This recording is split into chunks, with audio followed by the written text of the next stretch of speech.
let's move on to our second point, accepting hardship as a pathway to peace. That in and of itself is insane in the world we live in. I should say counterintuitive in the world we live in. Who wants to accept hardship? Replace hardship with the word suffering. Who wants to accept that? How many times have we just put the resistance wall up and went, nope, I don't accept this. It's almost like it's in our DNA to reject or resist hardship. We're doing everything in the world that we can think of to avoid it. Here, the prayer, the theologian is saying, accept it as a path to peace. What do you want to feel more than anything? If peace is not your word, then take peace out of it and put your word in it as a path to stability, as a path to security, as a path to freedom, as a path to joy. So instead of fighting it and resisting it and rejecting it, that doesn't mean that you go play in traffic. We just had a power surge. I don't know where you are in the world today, but I'm in Houston, Texas, and we're getting some weather coming in. Yeah, I'm turning my Wi-Fi off because I'm sure my router is trying to find a signal. But anyway, you can see, by the way, this is without filters and on a green screen, which is how I get the effect of virtual background. So anyway, glad you're here. Thanks for sticking around. Okay, where was I? I'm sorry, probably the mic and visuals and stuff but whatever, we'll just keep going. Adapt and overcome, accepting the things I cannot change. And I can't change that either a transformer blew or something happened. So I'll accept it and adapt and overcome and not be upset about it, because what is the point of being upset about it? So it's not going to change anything, right? So anyway, accepting hardship as a pathway to peace. I'm not saying I'm not saying go play in traffic. I'm just saying that hardship, it's kind of, it comes with the price of admission. We get to have this opportunity to live life. And as much as we try our best to create formulas through our observations, as much as we try to create formulas through predicting outcomes and setting expectations to make the most of whatever the situation's going to be, it's not always going to be that way. And we can't plan for every contingency. And so because of that, hardship, it's just the price of admission into life. Suffering is going to happen. Things that are unexpected that we never saw coming. I'm a catastrophizer. I don't know if you are. But if you're like me, catastrophizers, we plan and imagine every horrible scenario you could possibly think of. And then the thing that we never thought about, that's the thing that happens. I never thought about we would have a power surge, and now I would be talking on my iPhone, over, I don't even know how the bandwidth is right now to see if it's going to work. All the things. And I was on it like 30 minutes before I come on and make sure all of my levels are good and everything's good. Contingency plan. You cannot, things are going to happen. It's just part of life. So accepting hardships, accepting suffering, accepting setbacks, accepting things that are not always going to go the way you planned it. Accepting that will get you closer to peace, or whatever it is that you want to feel. You may have heard it. Some people talk about go with the flow. You're like, all right, it's going to happen. If it happens, it happens. Okay. So the more rigid that we get, the more absolutism that we get, the more that it has to be this way. Perfectionism, which is based on, thanks, Leslie. That's based on, we are on a roll now. That's based on, where is this? Toxic shame. Perfectionism is based on toxic shame. So, so all of that says that it has to be this way. It can't be any other way. And you're only shooting yourself in the foot. You're only setting yourself up for not just the hardship that life brings you. Remember, we talked last week about the suffering that happens to us and the suffering that we do to ourselves. And so having that rigid, having that absolute, having that it has to be this way, it can't be any other way, not being able to be flexible, not being able to take life as it comes, not being able to accept life on life's terms, not being able to let the chips fall where they may, let the river take where the river's going to take. It doesn't mean that you're apathetic. It means that I can't control what's happening here. I can only control what I do in this situation. Okay. Now, getting to Romans 5. So he talks about being joyful in suffering, which right off the bat, you're like, that's insane. I don't know anybody that's like whistling through a crisis, and I've worked crisis for a long time. So that's a big ask right off the top. So let's put that aside for a second. I don't think he means like whistling while you're in pain and you're suffering and you've lost someone dear. So you should be really glad about that. I think we Christians don't do that concept of joy and suffering well at all. So let's just take the hit on that and say that is an unrealistic expectation. So we got to cut that out. Basically, that's not good psychology, and good gospel is also really good psychology. Good news is good news is good news. And good news affects us spiritually. It feels good. It feels good mentally. It feels good emotionally. It feels good physically. Good news just feels good. And to set up an unrealistic expectation that you should just be happy when bad things happen. And if you're not happy about it, or if you don't trust God through it, and have that sense of just peace in the midst of suffering, then you're not a good blank. And that's the shame, that's toxic shame that people in religion can bring to other people, which we're not doing our community and our people any favors as well. We're not trying to water down the gospel. We're trying to be accurate.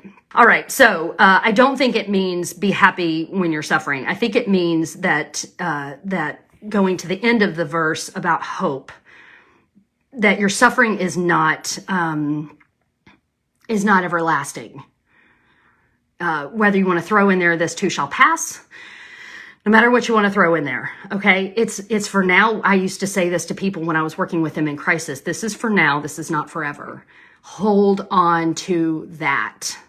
This is for now. This is not forever. I also used to say, and still often do say, there's only one thing in life you will not survive. There is one thing in life you will not survive. Everything else in your life, you will survive it. Whether you thrive it, that's another issue.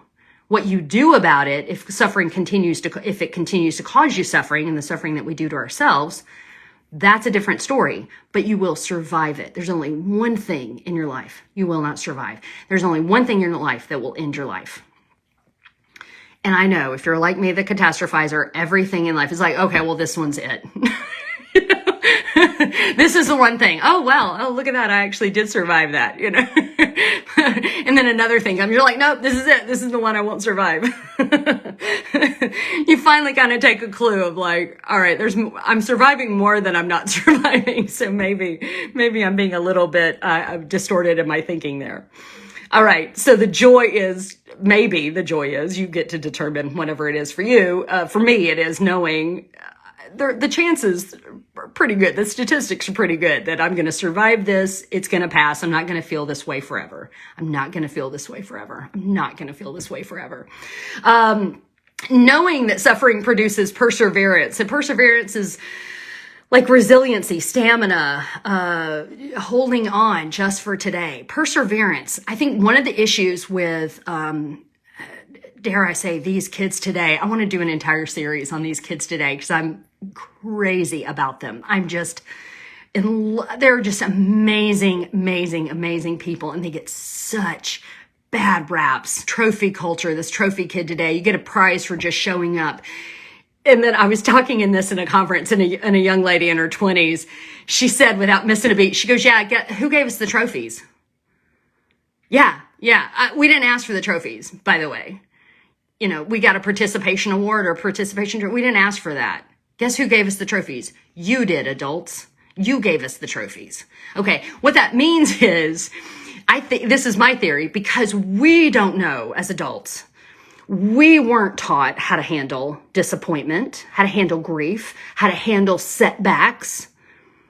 All we were taught is how to avoid it or fall apart when it happens, but we weren't taught how to cope through it, how to grow through it, how to persevere, because we weren't taught that. Then we came along, and when our kids you can't teach what you don't know. You can't model what wasn't modeled for you.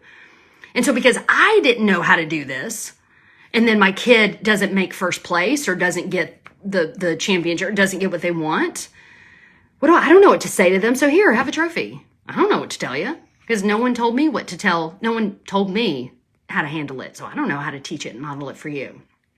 And then here's the double bind, or the kicker, the crappy kicker of it all. Then we shame these kids. I'm talking I call them kids. They're in their 20s. These young adults, we shame them and say, look at you, this trophy generation, or these entitled, or whatever. And we're just so cruel to them. We taught them how to be this way, or we didn't model for them another way. We didn't teach them another way. They're having to learn this on their own. So there's such an abandonment issue there. And then we come over, so shaming in to begin with, and then we come up and we shame them again for not knowing any better when we didn't help teach them any better. It's such a goat screw. So I'm crazy about it. If you're one of these kids today, you're awesome. You really are. You do not have it figured out, and that is okay. You do not have it figured out, and that is okay, because I'll give you a secret. Nobody else does. Nobody else does. We're all figuring out as we go along. A key to figuring out is learning perseverance, learning that this thing will not kill you, learning that this thing is here to teach you something, learning. I think that's why Jesus says, love your enemies, not just because love conquers all, but because this person, this enemy, this situation, this hardship is here to teach you something. You are living in a hall of mirrors. Everything is a reflection back on you. Everything is here to teach you something. If I get upset about something, I'm upset because it's something within me that just got triggered. If I'm blah, blah, blah, then there's something in me that just is going on with me. So what can I learn from this? Perseverance is not just hold on for one more day. That song, just hold on. Sometimes you have to, white knuckle it and hold on. And then other times afterwards, after the dust kind of settles and you're like, okay, what was that about? What can I learn about? That's perseverance. Perseverance also teaches us, we can talk a lot more about that, but perseverance teaches us character. It says, Paul writes, perseverance teaches us character. And these kids today, and they don't have character. They don't have character to stay in a job long, or they don't have this, or they don't have that.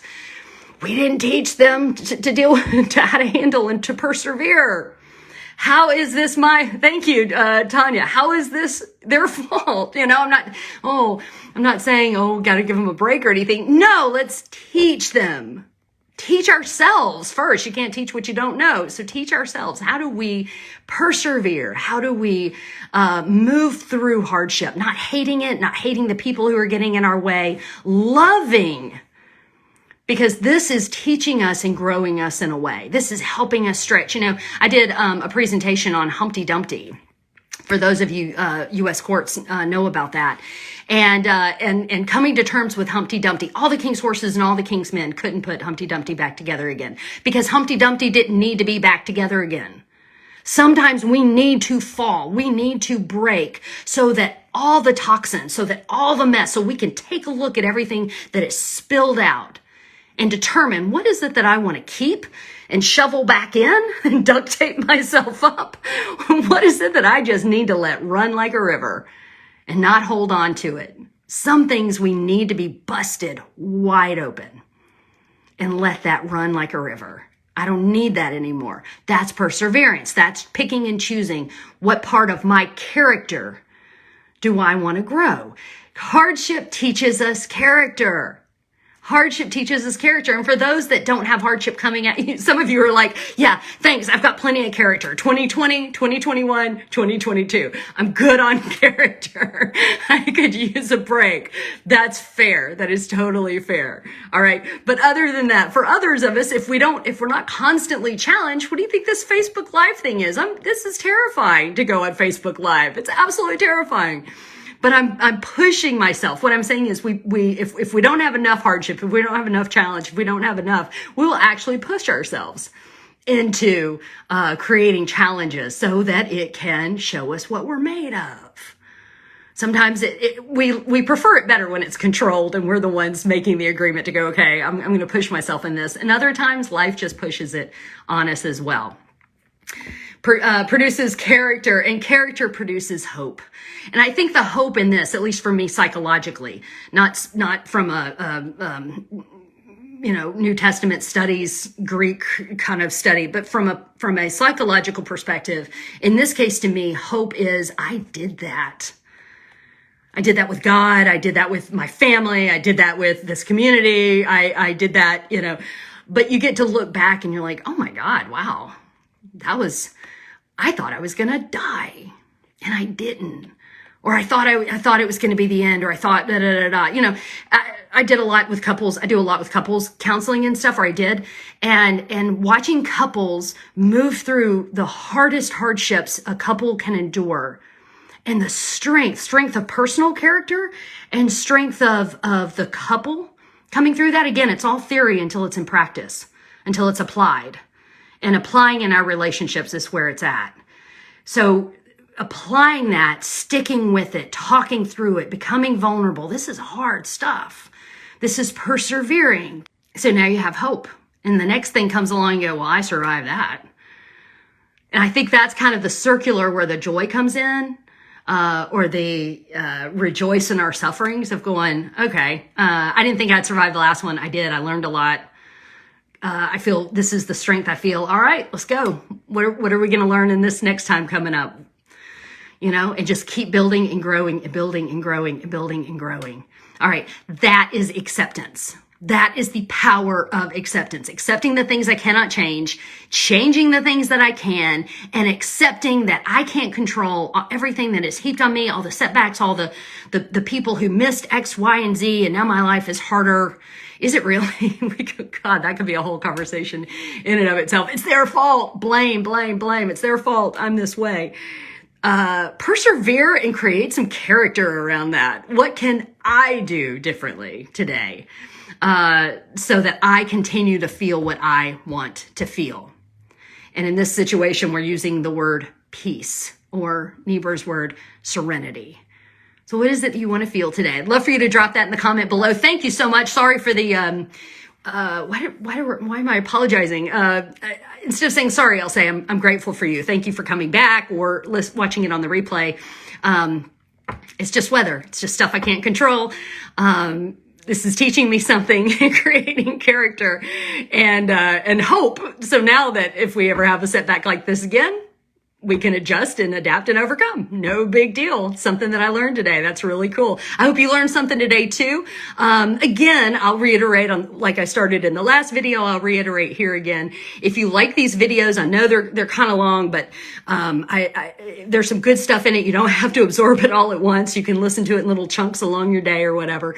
But if you like these videos and you think other people have it, could listen, if you have somebody in mind, or you just think the world, hurting people hurt less, feel better, leave a comment, check out our YouTube page, subscribe, leave a comment, all of that in that algorithm. It just shoots it out even farther. So I really appreciate that. That's really a service you can do for us as we want to be in service with you in this. All right. Y'all are awesome. Thank you.